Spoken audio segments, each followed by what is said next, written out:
Yo, yo, yo, my fallopian tuber, Cesario from the barrio, coming back at you with another V-Day for your butt. This is a VR for Caesar Pepino Man. Dude, I have been thinking about this VR since it started going around. I'm watching them. I love this concept. Obsessed with it. Another VR I'm doing in the midst of this VR is for Darren. Return to collecting. He just hit 1,000 subscribers, and he wants to know what card we're targeting, and I'm going to include that in this. So please, Darren, awesome guy, awesome channel. Love watching to see what he picks up, like everybody. But he goes for these monster cards, and it's fun to just see his collection blossom into like this like incredible world class collection. In warp speed. So it's really fun. So go check out Darren's channel. So Darren, you're going to have to wait because I'm going to include that in probably the next 5 or so minutes of the VR for Pepino Man. But before I get into Pepino Man's VR and what he wants us to do, it's basically a rankings video, which is the best of all time for baseball cards, like what I love to talk about, design aspect, and in this case, your favorites. I want to share something that I purchased from Rick Vintage Oddball Cards. Now, it's in front of me, it's on my desk. I don't know what the freaking heck to do with it yet, because the freaking slab's so big. Like, I didn't know, in his hands are huge. Like on the video, I did not think it was as big as this. So I literally don't know what to do with it yet, and it's on my desk. And it's there, and my wife's like, well, what are you going to do with it? And I go, I got to find somewhere to put it. But Rick, man, me and Rick got along fantastically. He was the very first guy I saw at the airport when I landed after my flight from Hawaii to San Francisco. And he's the first guy I saw, and it just felt like seeing my dad.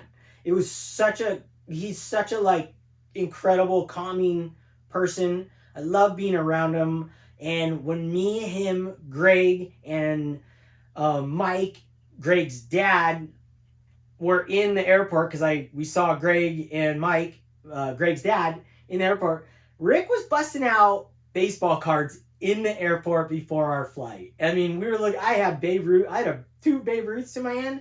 One that I was genuinely thinking, like, if I can't find the 4-in-1, I am gonna buy that one because it was really an epic card. So Rick, I just want to say thank you so much for this. I really love it. Jody, Casey Stengel, giant picture. But what I really loved about this photo is I don't know anything. It's like anything I share with you guys, seriously, like do the research on your own. I really just enjoy the cards and the items themselves. And I do research on things, but like in my last video, man, I said so many wrong facts, but it's like, it is what it is. You're forewarned in my videos. I'm about the enjoyment of the cards, the nostalgia, the love for the cards. And in this case, you got Jody, Casey Stengel. I've read so many books with these guys in it.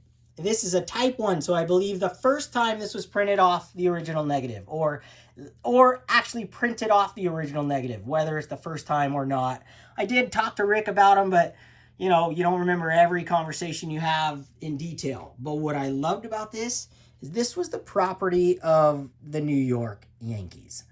So the second he shared this stamp on the back, I go, well, I have to have that in my collection. I was like, dude, first I tried to get something else from him, and then like I wanted this so bad, but I knew I'm not an oversized guy for a lot of reasons, but mainly space. I guess space is probably the only reason. If I had wall space eternally, forever, I would buy oversized stuff like this, because I grew up with black and white pictures of the New York Yankees in my room as a kid. I've shared them. I grew up with them. So buying this just makes perfect sense. And this was either in Yankee Stadium, like hanging up on a wall, or just anywhere. Property of Yankee Stadium, property of the New York Yankees. Please return to public relations. That's the stamp on the back. This photograph artwork is for one-time, non-commercial use only, unless otherwise specific. Property promptly. Oh, please return. I'm reading the back. Specific. It says, please return promptly to New York Yankees publicity department. That sold me. Like, dude, just knowing this was part of New York Yankees history, part of the collection, wherever this was. Maybe I'll find out one day where this was hung, or maybe it was in a box forever. I don't know. It was $100. Rick, I had a blast hanging out with you. I can't think highly enough of you as a human being. You were like my dad on the trip. Like, I felt like you, not that you're, 100 years old. You're not very old. Actually, you're quite fit. You look like an athlete. And I found out that you were a physical education teacher, and that's like was always my favorite person. I had this physical education teacher named Gary Newman when I was in high school and elementary school and junior high.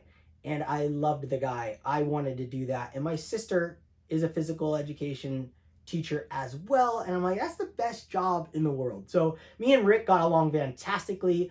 I learned a lot from those guys. And what I really learned is I can't go card hunting with these guys because I literally hung out with John and Rick at the show. And I think Jim was with us.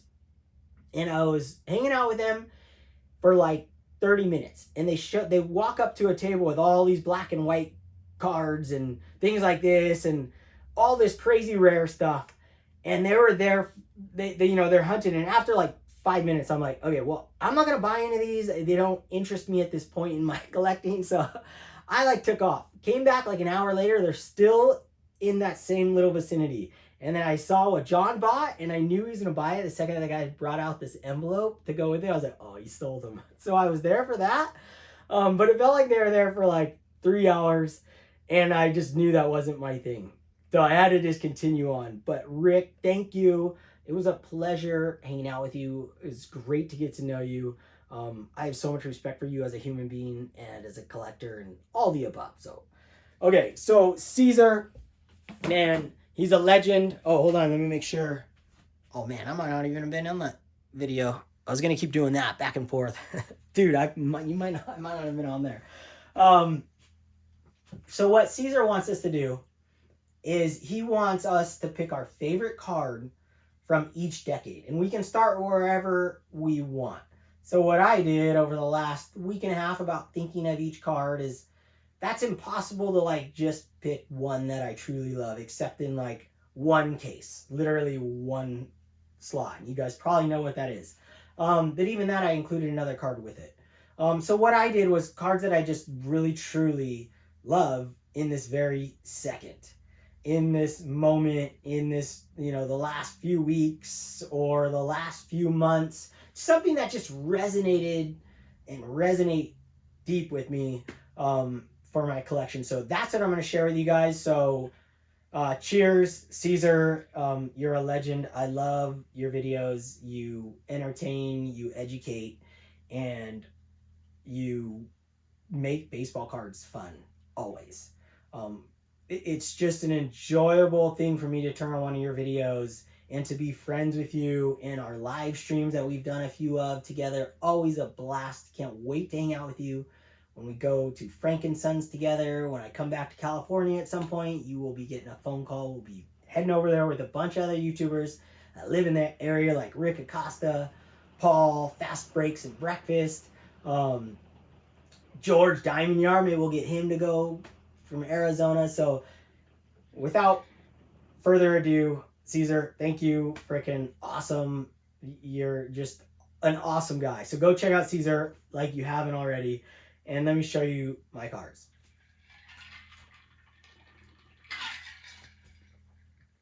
Cheers, Caesar. And I might turn on my AC because I am already getting sweaty.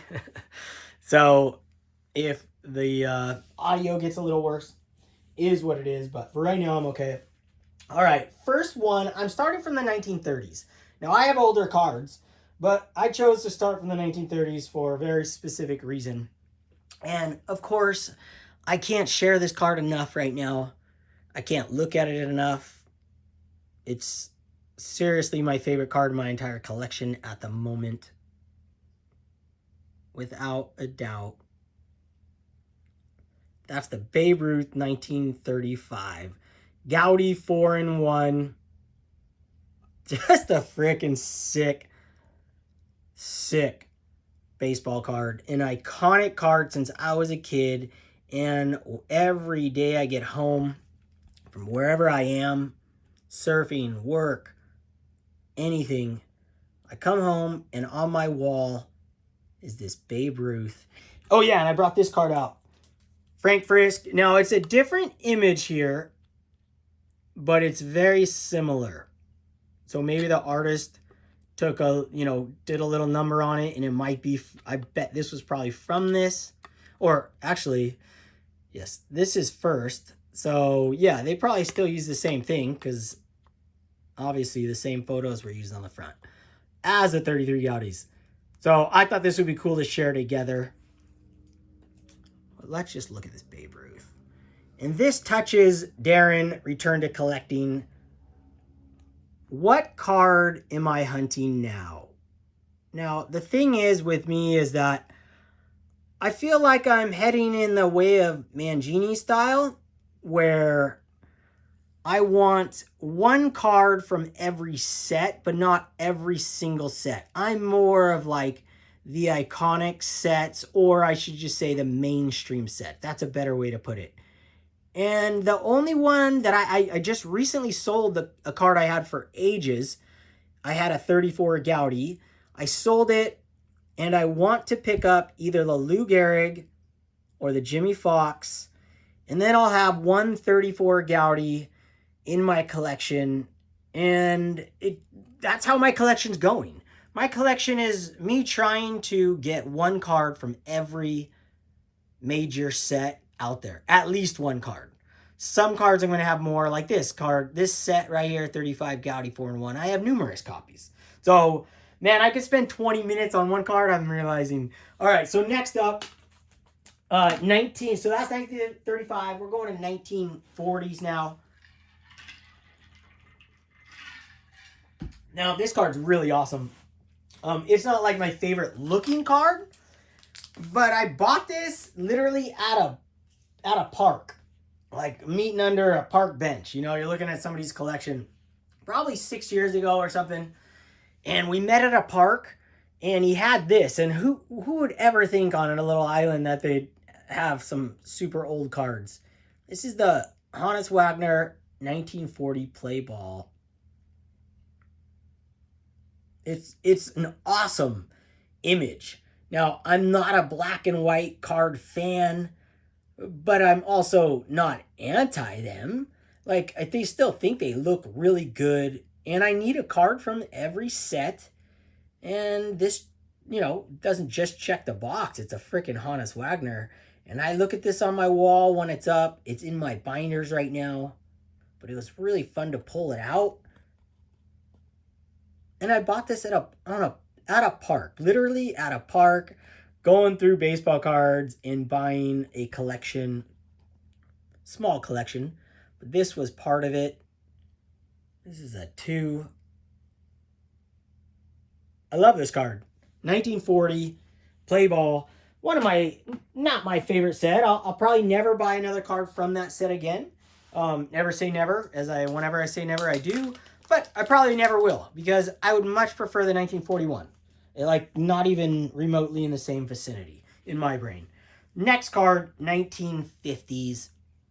There's just no card in my collection that when I look at from the 1950s, well, actually, there is a couple more. But this card in particular is one that it still just baffles the brain. And me trading for it just adds to it, like a kid trading back when they were a kid, trading their best friend, giving the guy a whole bunch of little cards for one big card. And that's what I did with this 1952 Bowman Mickey Mantle. I traded a bunch of little cards. Now, I did have 2 decent sized cards in there. I had a 53 Bowman Pee Wee. That's a big card. And I also had a Yogi 1952 Topps. Both not in the condition that I would collect anymore. I would never buy those condition cards again.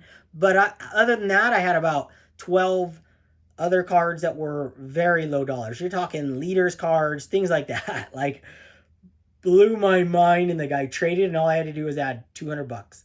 Gave me full comps for every card in my collection. This is just an insane 1952 Bowman Mickey Mantle. And what I loved about the trade is that I'm at his table, and I was going up to every single dealer I saw and asked if, oh, let me turn this off. Maybe that's what's washing them out. If they would be willing to trade, I'll turn it back on. If they'd be willing to trade with me, or they wanted to buy the cards. And this dealer was so open to trade, and I had my comps written on the back of each card. So this card wasn't one I was hunting for. I had a choice of all kinds of insane cards at his table, and this one jumped out instantly. The second he said he was going to trade, I was going to buy a card from him. And this one was like, oh my gosh, there it is. That's the one, 1952 Bowman Mickey Mantle in my collection. Absolutely extraordinary baseball card, and how that is in my collection to this day, and how I got it. Man, I had friends there. Dom was there. Adam, Vintage Sanctuary, was there. Right after he picked up the Joe D. Right after I was on stage at the National talking like crazy. My first National. So I love that card. It's my favorite card from the 1950s in my collection. Hands down. No question about it. Next card. Going to the 1960s. Card that I haven't stopped thinking about since the National, and I haven't stopped looking at since the National. That is the 1963 Topps Rookie Stars, Pete Rose. Now, it's not because I bought this at the National. No, I've had this for a long time. That is because I was hunting this card with my friend Ken, Candyman Ken. Ken's Cardboard. Go check him out. He bought a Pete Rose. But what is even crazier is that we both bought tickets. Pete Rose, when he broke his record, we just bought tickets. Like, man, I should have brought it out. Actually, I have it right here. Yeah, I got it. We bought tickets of Pete Rose's all-time hit record, The Game. Game ticket. I've shared this. And after we bought this, it was like $20. After we both bought one, and an hour or 20 minutes after Ken bought his Pete Rose rookie, which he's been wanting his entire life, Pete Rose almost ran Ken over. Like, I mean, I didn't see that, but I'm exaggerating there. But seriously, he drove right by him, and then I was looking for Ken, and then he's like, dude, Pete Rose is right there. Pete Rose was in a golf cart, and I have never seen Pete Rose in the flesh, unless maybe he played against, the Angels back in the day. But I don't really remember ever seeing him in the flesh. And I saw him, and I can't stop looking at this beautiful rookie card. Can't stop thinking about it, and it's been on my wall. It's always on my wall. Just love it. 1960, my favorite card in my collection at the moment. It's just sick. It's just sick. Sicko! All right, 1960. We're going 19. Oh my gosh, where is it? Oh, right. We went to 1950, 1960. 1970. All right, well, there's just no way. There's just no other way to do it, for me in the 1970s. I can't not put it at the top. And I was, I've been staring at my Mike Schmidt rookie I got from John Mangini. But if I'm true to myself, there's just no other card that quite hits the nostalgia button, quite hits collecting in my entire life as this Robin Yount rookie card, 1975 Topps. And since it made the Hall of Fame, and one of my arguments for the Hall of Fame, trying to pump it up and get it in, is that it needed to be in because George Brett's rookie was in, and those two together just make a perfect pair. One of the greatest baseball card sets ever produced, period.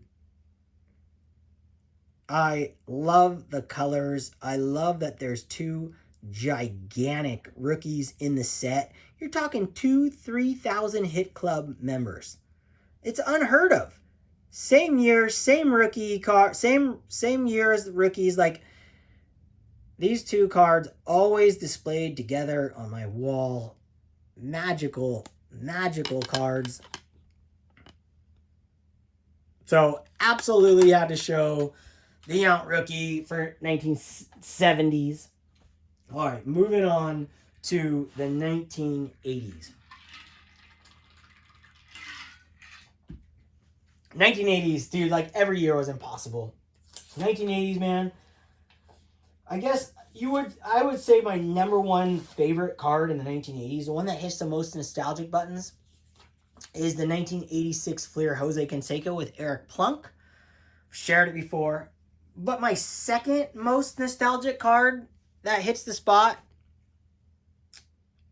is the Wally Joyner. Now, the only reason that Canseco hits the nostalgia button more than this Wally Joyner Topps card, I'll talk about it in a minute, is because the value of the Jose Canseco when I was a kid, it was the biggest card I owned. It was worth $8 at the time. Blew my freaking mind that I could own it. I was probably 6 years old. It was probably 1986. At the oldest, I was 7. And yes, I was already looking at, it wasn't even Beckett's back then. There were other magazines. I've shared those. It were these. I have it right. Oh, I just put them away. Dang it, that was right here. Shoot, I was about to blow some minds. Can't blow any minds right now. But they were these other magazines. And I highlighted every card I owned. And I owned the Jose Canseco Eric Plunk Rookie 86. I had it literally in a photo album. Remember the photo albums with the screen, with the, they had like sticky stuff?